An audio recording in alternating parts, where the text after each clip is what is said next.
किताब विपरन की रीत तो सच दा मार्ग भाग 26वां चौथे कांड दा 5वां भाग मर्यादा परशोत्तम दी उपाधि। लेखक गुरबख्श सिंह काला अफगाना, आवाज गुरजंट सिंह रूपोवाली। वाहिगुरू जी का खालसा, वाहिगुरू जी की फतेह। रामायण गाथा वालियां पुस्तकां पढ़न तो ਅਤੇ ਇਸ ਗਾਥਾ ਨੂੰ ਪ੍ਰਚਾਰਨ ਵਾਲੀ ਹੋਰ ਸਮੱਗਰੀ ਗੌਰ ਨਾਲ ਵਾਚ ਲੈਣ ਤੋਂ ਜਿਹੜੀ ਮਰਿਆਦਾ ਦੇ ਧਾਰਨੀ ਜਾਂ ਜਿਹੜੀ ਮਰਿਆਦਾ ਦੀ ਰੱਖਿਆ ਕਰਦੇ ਰਾਮ ਜੀ ਨਜ਼ਰ ਆਉਂਦੇ ਹਨ, ਉਸ ਦਾ ਵੇਰਵਾ ਇਉਂ ਹੈ। ਨੰਬਰ 1, ਪਰਿਵਾਰਕ ਅਤੇ ਸਮਾਜੀ ਰੀਤੀ ਰਿਵਾਜ ਅਤੇ ਮਰਿਆਦਾ ਸਾਰੀ ਦੀ ਸਾਰੀ ਉਹੀ ਹੈ ਜੋ ਬ੍ਰਾਹਮਣ ਨੇ ਵੇਦਾਂ, ਪੁਰਾਣਾਂ, ਸਿਮਰਤੀਆਂ ਆਦਿ ਵਿੱਚ ਲਿਖੀ ਹੋਈ ਹੈ। ਭਾਈਆਂ ਦਾ ਪਿਆਰ ਅਤੇ ਮਾਤਾ ਪਿਤਾ ਦੇ ਹੁਕਮ ਦੀ ਪਾਲਣਾ ਅਤੇ ਪਤੀ ਭਗਤੀ ਬਾਰੇ ਉਪਦੇਸ਼ ਤਾਂ ਹੋਰ ਵੀ ਕਈ ਕਥਾ ਕਹਾਣੀਆਂ ਵਿੱਚ ਦਿੱਤਾ ਹੋਇਆ ਹੈ। ਇਹ ਵੀ ਕੋਈ ਉਚੇਚੀ ਅਤੇ ਨਵੀਂ ਸਿੱਖਿਆ ਦਾ ਆਦਰਸ਼ ਨਹੀਂ ਸੀ, ਸਗੋਂ ਰਾਮ ਜੀ ਸੀਤਾ ਨੂੰ ਆਪ ਕਹਿੰਦੇ ਹਨ ਕਿ ਉਹ ਦੇਵੀ ਅਨਸੂਈਆ ਕੋਲੋਂ ਇਸਤਰੀ ਧਰਮ ਦੀ ਸਿੱਖਿਆ ਲਵੇ, ਅਰਥਾਤ ਇਸ ਪ੍ਰਕਾਰ ਦੇ ਗਿਆਨ ਦੇ ਬੁਰਕੇ ਵਿੱਚ ਲਪੇਟੀ ਕਰਮਕਾਂਡੀ ਅਥਵਾ ਵਰਨ ਆਸ਼ਰਮ ਦੀ ਵੰਡ ਵਾਲੀ ਕੁਟਲ ਨੀਤੀ ਪਹਿਲਾਂ ਤੋਂ ਹੀ ਪ੍ਰਚਾਰਨੀ ਆਰੰਭ ਹੋ ਚੁੱਕੀ ਸੀ। ਰਾਮ ਜੀ ਤਾਂ ਤਾਬਿਆਦਾਰੀ ਨਾਲ ਉਸੇ ਹੀ ਮਰਜ਼ਾਦਾ ਦੀ ਪਾਲਣਾ ਕਰਦੇ ਦਰਸਾਏ ਹਨ। ਉਹਨਾਂ ਨੇ ਨਵੀਂ ਮਰਜ਼ਾਦਾ ਕਿਹੜੀ ਸਥਾਪਿਤ ਕੀਤੀ ਸੀ, ਇਸ ਦਾ ਉੱਤਰ ਕਿਸੇ ਵੀ ਬ੍ਰਾਹਮਣ ਕੋਲ ਨਹੀਂ ਹੈ। ਨੰਬਰ 2, ਧਾਰਮਿਕ ਵਿਸ਼ਵਾਸ ਅਤੇ ਪੂਜਾ ਅਰਚਾ। ਸਭ ਕੁਝ ਬ੍ਰਾਹਮਣ ਨੇ ਪਹਿਲਾਂ ਹੀ ਚਲਾਇਆ ਹੋਇਆ ਸੀ। ਰਾਮ ਜੀ ਨੇ ਵਾਅਦਾ ਇਹ ਕੀਤਾ ਕਿ ਰੱਬੀ ਅਵਤਾਰ ਹੋਣ ਦੀ ਹਸਤੀ ਵਿੱਚ ਵੀ ਗਰੀਬ ਸ਼ੂਦਰਾਂ ਦੇ ਨਹੀਂ, ਸਿਰਫ ਬ੍ਰਾਹਮਣਾਂ ਦੇ ਚਰਨ ਧੋਤੇ ਅਤੇ ਬ੍ਰਾਹਮਣਾਂ ਨੂੰ ਹੀ ਕਈ ਕੁਝ ਦਾਨ ਕੀਤਾ। ਉਹਨਾਂ ਦੀ ਮੁੱਠੀ ਚਾਪੀ ਕੀਤੀ ਅਤੇ ਉਹਨਾਂ ਦੀ ਇੱਛਾ ਨੂੰ ਰੱਬੀ ਹੁਕਮ ਮੰਨਿਆ। ਬ੍ਰਾਹਮਣ ਨੇ ਜਿਨ੍ਹਾਂ ਦੇਵੀ ਦੇਵਤਿਆਂ ਦੀਆਂ ਮੂਰਤੀਆਂ, ਸ਼ਿਵਲਿੰਗ, ਸੂਰਜ, ਚੰਦ, ਪਿੱਤਰਾਂ, ਦਰਖਤਾਂ, ਪਾਣੀ, ਮਿੱਟੀ ਆਦਿ ਦੀ ਪੂਜਾ ਕਰਨ ਦਾ ਵਿਅਰਥ ਦਾ ਭਰਮ ਮਨੁੱਖ ਨੂੰ ਪਾਇਆ ਹੋਇਆ ਸੀ, ਉਸ ਹਰ ਇੱਕ ਸ਼ੈ ਦੀ ਨੇਮ ਨਾਲ ਪੂਜਾ ਵੰਦਨਾ ਕਰਨ ਵਾਲੀ ਸ਼ਰਧਾ ਵਾਲਾ ਭਗਤ ਰਾਮ ਈਸ਼ਵਰ ਨੂੰ ਹੀ ਦਰਸਾ ਕੇ ਸਾਰੇ ਭਰਮ ਜਾਲ ਨੂੰ ਰੱਬੀ ਹੁਕਮ ਬਣਾ ਲਿਆ। ਨੰਬਰ 3, ਬ੍ਰਾਹਮਣ ਰਿਖੀਆਂ ਦੀ ਅਣਹੋਈ ਵਡਿਆਈ ਕਰਨ ਲੱਗਿਆਂ ਸੱਚੇ ਰੱਬ ਦੀ ਸੱਚੀ ਕਾਰ ਵਾਲੇ ਰੱਬੀ ਨੇਮਾਂ ਅਨੁਸਾਰ ਬਣੇ, ਪਰ ਕਿਰਤਕ ਸਿਧਾਂਤਾਂ ਦੀ ਖੰਡਨਾ ਕਰਨ ਵਿੱਚ ਪ੍ਰਭੂ ਰਾਮ ਜੀ ਨੇ ਜਰਾ ਸੰਕੋਚ ਨਾ ਕੀਤਾ। ਜਿਵੇਂ ਊੜਾ, ਅਗਸਤ ਮੁਨੀ ਦੇ ਆਸ਼ਰਮ ਨੂੰ ਜਾਂਦੇ ਸਮੇਂ ਰਾਮ ਜੀ ਆਪਣੇ ਭਰਾ ਲਛਮਣ ਨੂੰ ਸੁਣਾਉਂਦੇ ਹਨ ਕਿ ਇੱਕ ਵਾਰੀ ਅਗਸਤ ਨੇ ਸਾਰੇ ਸਮੁੰਦਰਾਂ ਦਾ ਪਾਣੀ ਚੁਲੀ ਨਾਲ ਸਣੇ ਵੇਲ ਮੱਛੀਆਂ, ਸੰਸਾਰਾਂ ਅਤੇ ਹੋਰ ਬੇਅੰਤ ਬਲਾਵਾਂ ਦੇ ਪੀ ਲਿਆ। ਐਡਾ, ਅਖੇ ਇੱਕ ਪਹਾੜ ਨੂੰ ਤਾਕਤ ਦਾ ਹੰਕਾਰ ਹੋ ਗਿਆ ਕਿ ਮੈਂ ਸੂਰਜ ਨੂੰ ਚੜ੍ਹਨ ਹੀ ਨਹੀਂ ਦੇਣਾ, ਅਤੇ ਉਹ ਸੂਰਜ ਦੇ ਸਾਹਮਣੇ ਖੜਾ ਹੋ ਗਿਆ। ਅਖੇ ਸੂਰਜ ਪਹਾੜ ਦੀ ਸ਼ਕਤੀ ਤੋਂ ਘਾਬਰ ਗਿਆ। ਸੂਰਜ ਦੀ ਜਾਨ ਛਡਾਉਣ ਲਈ ਅਗਸਤ ਨੇ ਉਸ ਹੰਕਾਰੀ ਪਹਾੜ ਦੇ ਸਿਰ ਵਿੱਚ ਅੱਡੀ ਮਾਰੀ ਤੇ ਉਹ ਧਰਤੀ ਵਿੱਚ ਧੱਸ ਗਿਆ। ਕਰੋੜਾਂ ਮੀਲ ਉੱਚਾ ਸੂਰਜ ਧਰਤੀ ਤੇ ਬਣੇ ਇੱਕ ਪਹਾੜ ਨੇ ਜਾ ਘੇਰਿਆ ਕਿ ਬ੍ਰਾਹਮਣੀ ਝੂਠ ਤੇ ਲੱਗੀ, ਇਹ ਰੱਬੀ ਮੋਹਰ ਹੀ ਨਹੀਂ। ਈਡੀ, ਬ੍ਰਾਹਮਣ ਦੇ ਲਿਖੇ ਝੂਠ ਨੂੰ ਸੱਚ ਬਣਾਉਣ ਵਾਲੀ ਮਰਜ਼ਾਦਾ ਚਾਲੂ ਕਰਨ ਲਈ ਆਪਣੀ ਈਸ਼ਵਰੀ ਮੋਹਰ ਲਾਉਣ ਦੀ ਬਰਖੁਰਦਾਰੀ ਵਿੱਚ ਰਾਮ ਜੀ ਫਰਮਾਉਂਦੇ ਹਨ ਕਿ ਇੱਕ ਵਾਰੀ ਭਾਰ ਕਸੂਤਾ ਹੋ ਜਾਣ ਕਾਰਨ ਧਰਤੀ ਦਾ ਸੰਤੁਲਨ ਨਾ ਰਿਹਾ। ਧਰਤੀ ਦੇ ਡੋਲ ਜਾਣ ਨਾਲ ਜੀਵ ਘਾਬਰ ਕੇ ਹਾਹਾਕਾਰ ਕਰਨ ਲੱਗ ਪਏ, ਤਾਂ ਅਗਸਤ ਮੁਨੀ ਨੇ ਧਰਤੀ ਦੇ ਉਲਰੇ ਹੋਏ ਪਾਸੇ ਆਪ ਖਲੋ ਕੇ ਭਾਰ ਸਾਵਾਂ ਕਰਕੇ ਧਰਤੀ ਨੂੰ ਟਿਕਾਣੇ ਸਿਰ ਕੀਤਾ। ਅਰਥਾਤ ਇਹ ਕੰਮ ਰੱਬ ਦੇ ਵੱਸੋਂ ਬਾਹਰ ਹੋ ਗਿਆ ਸੀ, ਜੋ ਬ੍ਰਾਹਮਣ ਰਿਖੀ ਨੇ ਸਮੇਂ ਸਿਰ ਅੱਪੜ ਕੇ ਉਸ ਦੀ ਸਹਾਇਤਾ ਕੀਤੀ। ਭਗਵਾਨ ਰਾਮ ਜੀ ਅਗਸਤ ਮੁਨੀ ਦੇ ਧੰਨਵਾਦੀ ਹੋਏ ਦਿਸ ਰਹੇ ਸਨ। ਉਸ ਸਮੇਂ ਦੇ ਲਿਖਾਰੀ ਬ੍ਰਾਹਮਣ ਨੂੰ ਇੰਨਾ ਗਿਆਨ ਨਹੀਂ ਸੀ ਕਿ ਸ੍ਰਿਸ਼ਟੀ ਦਾ ਸਿਰਜਣਹਾਰ ਰਾਮ ਜੀ ਨੇ ਧਰਤੀ ਨੂੰ ਗੋਲ ਬਣਾਇਆ ਹੋਇਆ ਅਤੇ ਇਸ ਧਰਤੀ ਮਾਤਾ ਨੂੰ ਆਪਣੇ ਧੁਰੇ ਦੁਆਲੇ ਰੋਜ਼ ਇੱਕ ਚੱਕਰ ਲਾਉਣ ਲਈ ਅਤੇ ਸੂਰਜ ਦੇ ਗਿਰਦ ਸਾਲ ਵਿੱਚ ਇੱਕ ਚੱਕਰ ਪੂਰਾ ਕਰ ਲੈਣ ਲਈ ਘੁੰਮਦੇ ਰਹਿਣ ਵਾਲੇ ਸਦੀਵੀ ਚੱਕਰਾਂ ਤੇ ਵੀ ਪਰਮੇਸ਼ਵਰ ਰਾਮ ਜੀ ਨੇ ਆਪ ਹੀ ਚਾੜਿਆ ਹੋਇਆ ਹੈ। ਅਜਿਹੀ ਧਰਤੀ ਦਾ ਸੰਤੁਲਨ ਕਿਵੇਂ ਵਿਗੜਨਾ ਸੀ? ਅਗਸਤ ਮੁਨੀ ਨੇ ਗੋਲ ਧਰਤੀ ਦੇ ਕਿਸ ਸਿਰੇ ਤੇ ਖਲੋ ਕੇ ਉਸ ਦੇ ਸੰਤੁਲਨ ਨੂੰ ਠੀਕ ਕਰਨਾ ਸੀ? ਸ਼ਾਇਦ ਬ੍ਰਾਹਮਣ ਨੇ ਸਮਝਿਆ ਹੋਵੇ ਕਿ ਬਲਦ ਦੇ ਸਿੰਗ ਤੇ ਟਿੱਕੀ ਧਰਤੀ ਇੱਕ ਪਾਸੇ ਨੂੰ ਉਲਰ ਗਈ, ਜੋ ਦੂਜੇ ਸਿਰੇ ਤੇ ਅਗਸਤ ਮੁਨੀ ਜਾ ਖਲੋਤਾ। ਅਜਿਹਾ ਹਾਸੋਹੀਣਾ ਝੂਠ ਰੱਬ ਕੋਲੋਂ ਹੀ ਬੁਲਵਾ ਕੇ ਉਸ ਝੂਠ ਦੀ ਪੂਜਾ ਕਰਵਾ ਲੈਣੀ ਬ੍ਰਾਹਮਣ ਦੀ ਕਰਾਮਾਤ ਸਮਝੀ ਜਾਵੇ, ਕਿ ਕਮਾਲ ਦੀ ਦਲੇਰੀ ਸਮਝੀ ਜਾਵੇ, ਕਿ ਜਾਂ ਦੁਖਦਾਈ ਕਿਸਮ ਦਾ ਮਾਇਆ ਜਾਲ ਸਮਝਿਆ ਜਾਵੇ। ਭਾਗ ਚੌਥਾ। ਰਾਮ ਜੀ ਨੇ ਰਾਜਾ ਬਣ ਕੇ ਚੰਗੇ ਰਾਜੇ ਦੀ ਮਰਜ਼ਾਦਾ ਅਨੁਸਾਰ ਪਹਿਲਾਂ ਪ੍ਰਸਿੱਧ ਇਨਸਾਫ ਇਹ ਕੀਤਾ ਕਿ ਜਿਸ ਇਸਤਰੀ ਨੇ ਮਹਿਲਾਂ ਦੇ ਸੁੱਖ ਤਿਆਗ ਕੇ ਆਪਣੇ ਪਤੀ ਰਾਮ ਜੀ ਨਾਲ ਜੰਗਲਾਂ ਦੇ ਦੁੱਖ ਸਹਿਣ ਵਿੱਚ ਆਪਣਾ ਸੁਰਗ ਜਾਤਾ, ਜਿਹੜੀ ਇਸਤਰੀ ਨੇ ਸੁਪਨੇ ਵਿੱਚ ਵੀ ਕਦੇ ਕਿਸੇ ਦੂਜੇ ਮਰਦ ਦਾ ਖਿਆਲ ਤੱਕ ਨਹੀਂ ਸੀ ਆਉਣ ਦਿੱਤਾ, ਉਸ ਨਿਰਦੋਸ਼ ਇਸਤਰੀ ਬਾਰੇ ਚੰਗੀ ਤਰ੍ਹਾਂ ਜਾਣਦਿਆਂ ਬੁੱਝਦਿਆਂ ਕਿ ਮਹਾਰਾਣੀ ਸੀਤਾ ਨਿਸ਼ਕਪਟ ਅਤੇ ਨਿਸ਼ਪਾਪ ਹੈ, ਨੂੰ ਉਸ ਸਮੇਂ ਘਰੋਂ ਕੱਢ ਦਿੱਤਾ ਜਦੋਂ ਉਹ ਉਸ ਦੇ ਬੱਚੇ ਦੀ ਮਾਂ ਬਣਨ ਵਾਲੀ ਸੀ।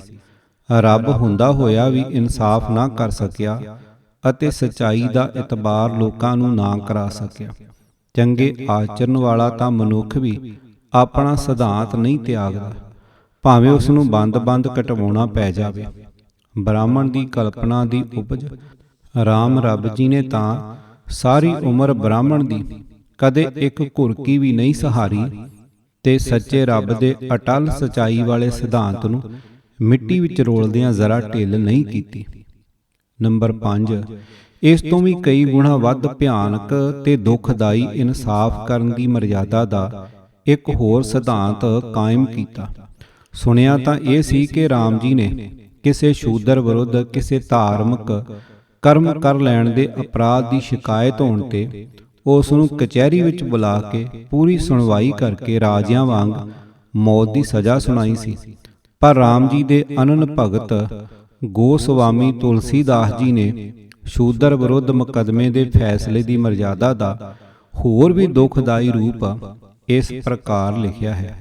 ਰਾਜਪਾਤ ਰਾਮ ਸਭਾ ਜਹ ਭਾਈ, ਤਹ ਆਉ ਇੱਕ ਦਵਿਜ ਬਿਖ ਲਾਈ, ਪੁਖ ਬਚਨ ਮੁਖ ਕਹਿਤ ਪੁਕਾਰਾ, ਹੰਸ ਬੰਸ ਬੂਢਿਓ ਸੰਸਾਰਾ। ਭਾਵ ਇੱਕ ਵੇਰਾ ਸ੍ਰੀ ਰਾਮ ਜੀ ਭਰਾਵਾਂ ਸਮੇਤ ਸਭਾ ਵਿੱਚ ਬੈਠੇ ਹੋਏ ਸਨ ਕਿ ਇੱਕ ਰੋਂਦਾ ਹੋਇਆ ਬ੍ਰਾਹਮਣ ਆਇਆ। ਉਹ ਮੂੰਹੋਂ ਸਖਤ ਬੋਲ ਕੇ ਆਖਦਾ ਸੀ ਕਿ ਸੰਸਾਰ ਵਿੱਚ ਸੂਰਜ ਬੰਸ ਭਾਵ ਦਸ਼ਰਥ ਦਾ ਬੰਸ ਡੁੱਬ ਗਿਆ ਹੈ। ਰਗ ਦਲੀਪ ਅਰ ਸਗਰ ਨਰੀਸਾ, ਅਤੁਲ ਪ੍ਰਭਾਵ ਭਏ ਅਵਸ਼ੇਸ਼ਾ, ਪਿਤ ਜੀਵਤ ਸੁਤ ਤਿਆਗਿਓ ਪ੍ਰਾਨਾ, ਅੰਤਰ ਜਾਮੀ ਸੁਨ ਪ੍ਰਭ ਕਾਨਾ। ਭਾਵ ਰਘੂ, ਦਲੀਪ ਤੇ ਸਾਗਰ ਅਯੁੱਧਿਆ ਦੇ ਰਾਜੇ ਬੜੇ ਪ੍ਰਤਾਪੀ ਹੋਏ ਹਨ, ਰਾਮ ਚੰਦਰ ਜੀ ਦੇ ਵੱਡੇ। ਪਰ ਐਸਾ ਕਦੇ ਨਹੀਂ ਹੋਇਆ ਕਿ ਪਿਓ ਦੇ ਜਿਉਂਦਿਆਂ ਪੁੱਤਰ ਮਰ ਗਿਆ ਹੋਵੇ। ਇਹ ਗੱਲ ਅੰਤਰਜਾਮੀ ਰਾਮ ਜੀ ਦੇ ਕੰਨੀ ਪਈ। ਨਰ ਲੀਲਾ ਕਰ ਰਾਮ ਕਿਰਪਾਲਾ, ਲਗੇ ਵਿਚਾਰ ਕਰਨ ਤਿਹ ਕਾਲਾ, ਕਾਰਨ ਕਵਨ ਮਿਰਤਕ ਸੁਤ ਭਇਓ, ਦਵਿਜ ਦੁਖ ਦੇਖ ਬਿਕਲ ਪ੍ਰਭ ਭਇਓ। ਭਾਵ ਰਾਮ ਜੀ ਮਨੁੱਖ ਲੀਲਾ ਕਰਕੇ ਵਿਚਰਨ ਲੱਗੇ ਕਿ ਕੀ ਕਾਰਨ ਹੈ ਜੋ ਇਸ ਬ੍ਰਾਹਮਣ ਦਾ ਪੁੱਤਰ ਮਰ ਗਿਆ ਹੈ। ਬ੍ਰਾਹਮਣ ਦੀ ਦੁਖੀ ਦਸ਼ਾ ਦੇਖ ਕੇ ਪ੍ਰਭੂ ਰਾਮ ਜੀ ਬੜੇ ਵਿਆਕੁਲ ਹੋਏ। ਪ੍ਰਭ ਚਿਤ ਦੇਖ ਗਗਨ ਭੈ ਬਾਨੀ, ਸ਼ੂਦਰ ਤਪੇ ਸੋਨ ਸਾਰੰਗ ਪਾਨੀ, ਵਿਦਿਆਂਚਲ ਗਹਿਬਰ ਬਨ ਜਾਹਾ, ਦਵਿਜ ਸੁਤ ਮਰਨ ਹੇਤ ਨਰ ਨਾਹਾ। ਭਾਵ ਭਗਵਾਨ ਦੇ ਚਿੱਤ ਦੀ ਜਾਣ ਕੇ ਆਕਾਸ਼ਵਾਣੀ ਹੋਈ, ਹੇ ਸਾਰੰਗ ਧਰ ਧਨੁਖ ਧਾਰੀ ਸ੍ਰੀ ਰਾਮ ਜੀ, ਇੱਕ ਸ਼ੂਦਰ ਲੁਕ ਕੇ ਭਗਤੀ ਕਰ ਰਿਹਾ ਹੈ ਵਿਦਿਆਂਚਲ ਪਰਬਤ ਵਿੱਚ, ਜਿੱਥੇ ਬੜਾ ਘਨਾ ਬਨ ਹੈ, ਉੱਥੇ ਉਸ ਦਾ ਘਰ ਹੈ। ਹੇ ਰਾਜਨ, ਬ੍ਰਾਹਮਣ ਦੇ ਪੁੱਤਰ ਦੇ ਮਰਨ ਦਾ ਉਹ ਕਾਰਨ ਹੈ ਕਿ ਪ੍ਰਭੂ ਰਾਮ ਜੀ ਤੋਂ ਵੱਡੀ ਕੋਈ ਹੋਰ ਸ਼ਕਤੀ ਵੀ ਸੀ ਜਿਹੜੀ ਅਭੁੱਲ ਪਰਮਾਤਮਾ ਨੂੰ ਅਕਲਾਂ ਦਿੰਦੀ ਸੀ। ਛੰਦ। ਇਹ ਭਾਂਤ ਦਿਵਿਜ ਸੁਤ ਮਿਰਤਕ ਸੁਨ, ਰਥ ਸਾਜ ਪ੍ਰਭ ਅਸ਼ਤਰ ਚਲੇ, ਦੋਏ ਪਰਮ ਸੈਲ ਮਿਲੋਕ ਪਾਵਨ, ਮੁਦਤ ਚਿਤ ਸਨਮੁਖ ਭਲੇ। ਪੁੰਨ ਕ੍ਰੋਧ ਸੰਜੁਤ ਬਸਿਖ ਛਾਡਿਓ, ਸ਼ੂਦਰ ਕੋ ਸਿਰ ਕਾਟ ਗਿਰਿਓ। ਕਰ ਭਗਤ ਪਾਵਨ ਜਾਨ ਤਿਹ ਦੈ, ਆਪ ਤੀਰਥ ਬ੍ਰਤ ਕਰਿਓ। ਭਾਵ ਇਸ ਤਰ੍ਹਾਂ ਬ੍ਰਾਹਮਣ ਦੇ ਪੁੱਤਰ ਦਾ ਮਰਨਾ ਸੁਣ ਕੇ ਸ੍ਰੀ ਰਾਮ ਜੀ ਰਥ ਤਿਆਰ ਕਰਕੇ ਫੌਰਨ ਤੁਰ ਪਏ। ਅੱਗੋਂ ਦੇ ਬੜੇ ਪਵਿੱਤਰ ਪਰਬਤ ਦੇਖ ਕੇ ਹਿਰਦੇ ਵਿੱਚ ਬਹੁਤ ਪ੍ਰਸੰਨ ਹੋਏ। ਫਿਰ ਉੱਥੇ ਬੈਠ ਕੇ ਭਗਤੀ ਕਰਦੇ ਸ਼ੂਦਰ ਨੂੰ ਦੇਖ ਕੇ ਬੜੇ ਕ੍ਰੋਧ ਵਿੱਚ ਆ ਕੇ ਤੀਰ ਮਾਰਿਆ, ਜਿਸ ਕਰਕੇ ਉਸ ਸ਼ੂਦਰ ਦਾ ਸਿਰ ਕੱਟਿਆ ਗਿਆ। ਉਪਰੰਤ ਭਗਵਾਨ ਨੇ ਭਗਤ ਨੂੰ ਭਗਤੀ ਰੂਪੀ ਵਰਦਾਨ ਦਿੱਤਾ ਅਤੇ ਆਪ ਹੱਤਿਆ ਦੇ ਪ੍ਰਾਸ਼ਚਿਤ ਵਾਸਤੇ ਵਰਤ ਅਰ ਤੀਰਥ ਯਾਤਰਾ ਕੀਤੀ। ਦੋਹਰਾ। ਦਵੇਜ ਬਾਲਕ ਮਿਰਤਕ ਸੋ, ਉਠ ਬੈਠਿਓ ਹਰਿ ਖਾਏ। ਆਏ ਪੁਰ ਰਘੁਪਤ ਭਗਤ, ਦੁਖ ਭੰਜਨ ਸੁਖ ਦਾਏ। ਭਾਵ ਬ੍ਰਾਹਮਣ ਦਾ ਮਰਿਆ ਹੋਇਆ ਪੁੱਤਰ ਉਸੇ ਵੇਲੇ ਉੱਠ ਬੈਠਾ ਤੇ ਭਗਤਾਂ ਨੂੰ ਸੁਖ ਦੇਣ ਵਾਲੇ ਸ੍ਰੀ ਰਾਮ ਜੀ ਨਗਰ ਵਿੱਚ ਆ ਗਏ। ਤੁਲਸੀਦਾਸ ਦੀ ਲਿਖੀ ਇਸ ਗਾਥਾ ਤੋਂ ਜਿਨ੍ਹਾਂ ਨਵੀਆਂ ਗੱਲਾਂ ਦਾ ਗਿਆਨ ਪ੍ਰਾਪਤ ਹੋਇਆ ਹੈ, ਉਹਨਾਂ ਦਾ ਸੰਖੇਪ ਵੇਰਵਾ ਇਸ ਪ੍ਰਕਾਰ ਹੈ। ਊੜਾ। ਸ੍ਰੀ ਰਾਮ ਦੇ ਵਡੇਰੇ ਰਘੂ, ਦਲੀਪ ਤੇ ਸਗਰ ਰਾਜਿਆਂ ਦੇ ਸਮੇਂ ਕਿਸੇ ਪਿਤਾ ਦੇ ਜਿਉਂਦਿਆਂ ਉਸ ਦਾ ਪੁੱਤਰ ਨਹੀਂ ਸੀ ਮਰਦਾ ਹੁੰਦਾ। ਐੜਾ। ਕੋਈ ਸ਼ੂਦਰ ਪਰਮਾਤਮਾ ਦੀ ਭਗਤੀ ਕਿਤੇ ਲੋਕ ਛਿਪ ਕੇ ਵੀ ਕਰੇ, ਬ੍ਰਾਹਮਣਾਂ ਦੇ ਪੁੱਤਰ ਮਰਨੇ ਸ਼ੁਰੂ ਹੋ ਜਾਂਦੇ ਸਨ। ਈੜੀ। ਬ੍ਰਾਹਮਣ ਦੇ ਪੁੱਤਰ ਦੇ ਮਰਨ ਦਾ ਦੁੱਖ ਰਾਮ ਜੀ ਕੋਲੋਂ ਝੱਲਿਆ ਨਹੀਂ ਗਿਆ ਅਤੇ ਬੜੇ ਚਿੰਤਾਤੁਰ ਹੋ ਗਏ। ਅਰਥਾਤ ਕਿਸੇ ਵੈਸ਼ ਜਾਂ ਸ਼ੂਦਰ ਦੇ ਬੱਚੇ ਮਰ ਜਾਣ ਦਾ ਮਰਜ਼ਾਦਾ ਪਰਸ਼ੋਤਮ ਰਾਮ ਜੀ ਨੂੰ ਕਿਸੇ ਪ੍ਰਕਾਰ ਦਾ ਕਦੇ ਕੋਈ ਦੁੱਖ ਹੋਇਆ ਹੁੰਦਾ ਤਾਂ ਗੋਸਵਾਮੀ ਤੁਲਸੀਦਾਸ ਜ਼ਰੂਰ ਲਿਖਦੇ। ਕਿਉਂ ਸਮਝੀਏ ਕਿ ਅਜਿਹੀ ਗੱਲ ਲਿਖਣੀ ਬ੍ਰਾਹਮਣ ਲਖਾਰੀ ਨੂੰ ਪਸੰਦ ਨਹੀਂ ਸੀ। ਭਗਵਾਨ ਰਾਮ ਨੂੰ ਪੱਖਪਾਤੀ ਕਰਨ ਵਾਲਾ, ਬੇਅਸੂਲਾ ਅਤੇ ਨਿਰਦਈ ਰਾਜਾ ਸਿੱਧ ਕਰ ਦੇਣ ਵਿੱਚ ਬ੍ਰਾਹਮਣ ਨੂੰ ਕੋਈ ਖੋਟ ਨਹੀਂ ਸੀ ਦਿਸਦਾ। ਸੱਸਾ। ਇਹ ਪਤਾ ਲੱਗ ਜਾਣ ਦੇ ਕਿ ਸ਼ੂਦਰ ਪਹਾੜ ਦੇ ਸੰਘਣੇ ਬਨ ਵਿੱਚ ਲੁਕ ਕੇ ਰੱਬ ਦਾ ਨਾਮ ਜਪ ਰਿਹਾ ਹੈ, ਪ੍ਰਭੂ ਰਾਮ ਜੀ ਕ੍ਰੋਧ ਦੇ ਵਸ ਵਿੱਚ ਹੋ ਜਾਂਦੇ ਹਨ ਅਤੇ ਨਿਰਦੋਸ਼ ਪ੍ਰਭੂ ਭਗਤ ਸ਼ੂਦਰ ਨੂੰ ਲੱਭ ਕੇ ਤੀਰ ਮਾਰ ਕੇ ਉਸ ਦਾ ਸਿਰ ਉਤਾਰ ਦਿੰਦੇ ਹਨ। ਗੁਰਦੇਵ ਜੀ ਦਾ ਫਰਮਾਨ ਹੈ ਕਿ ਕ੍ਰੋਧ ਵਿੱਚ ਆਏ ਮਨੁੱਖ ਤੋਂ ਬਚਣਾ ਚਾਹੀਦਾ ਹੈ। ਉਸ ਦੀ ਮੱਤ ਟਿਕਾਣੇ ਤੋਂ ਹਿੱਲ ਗਈ ਹੁੰਦੀ ਹੈ। ਉਹਨਾਂ ਪਾਸ ਦੁਆਸ ਨਾ ਪਿਟੀਐ, ਜਿਨ ਅੰਤਰ ਕ੍ਰੋਧ ਚੰਡਾਲ। ਪੰਨਾ 40। ਮਰਯਾਦਾ ਪਰਸ਼ੋਤਮ ਰਾਜੇ ਦੇ ਹੁੰਦਿਆਂ ਕਚਹਿਰੀ ਲਾ ਕੇ ਦੋਹਾਂ ਪਾਸਿਆਂ ਤੋਂ ਦਲੀਲਾਂ ਸੁਣ ਕੇ ਦੋਸ਼ੀ ਨੂੰ ਸਫਾਈ ਦਾ ਸਮਾਂ ਦੇਣ ਦੀ ਕੋਈ ਲੋੜ ਨਹੀਂ ਸੀ ਅਤੇ ਫਿਰ ਕਿਸੇ ਅਪਰਾਧੀ ਨੂੰ ਫਾਂਸੀ ਦੇਣ ਲਈ ਜਲਾਦ ਰੱਖਣ ਦੀ ਵੀ ਜ਼ਰੂਰਤ ਨਹੀਂ ਸੀ।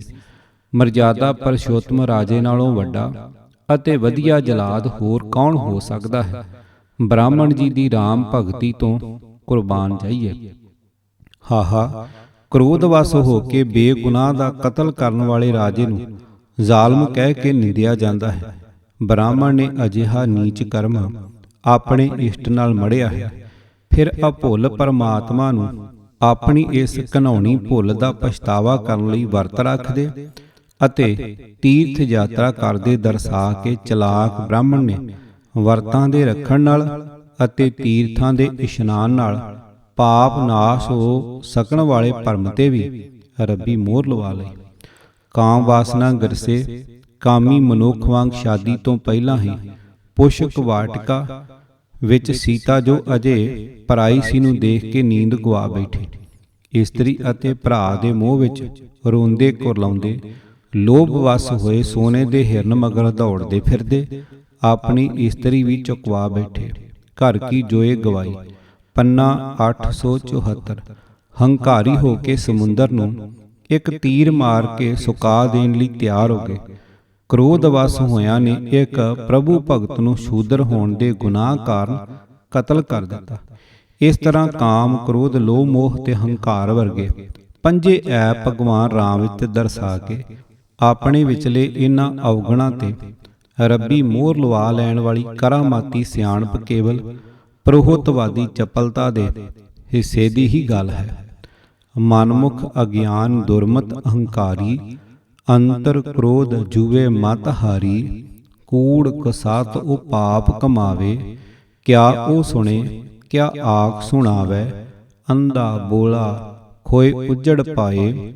ਮਨਮੁਖ ਅੰਧਾ ਆਵੈ ਜਾਏ, ਬਿਨ ਸਤਿਗੁਰ ਭੇਟੇ ਥਾਏ ਨ ਪਾਏ। ਨਾਨਕ ਪੂਰਵ ਲਿਖਿਆ ਕਮਾਏ। ਕਿਤਾਬ ਵਿਪਰਨ ਕੀ ਰੀਤ ਤੋਂ ਸੱਚ ਦਾ ਮਾਰਗ, ਭਾਗ 26ਵਾਂ। ਲੇਖਕ ਗੁਰਬਖਸ਼ ਸਿੰਘ ਕਾਲਾ ਅਫਗਾਨਾ, ਆਵਾਜ਼ ਗੁਰਜੰਟ ਸਿੰਘ ਰੂਪਵਾਲੀ। ਪੂਰੀ ਕਿਤਾਬ ਸੁਣਨ ਲਈ YouTube channel Gurjant Singh Roopwali subscribe ਕਰੋ।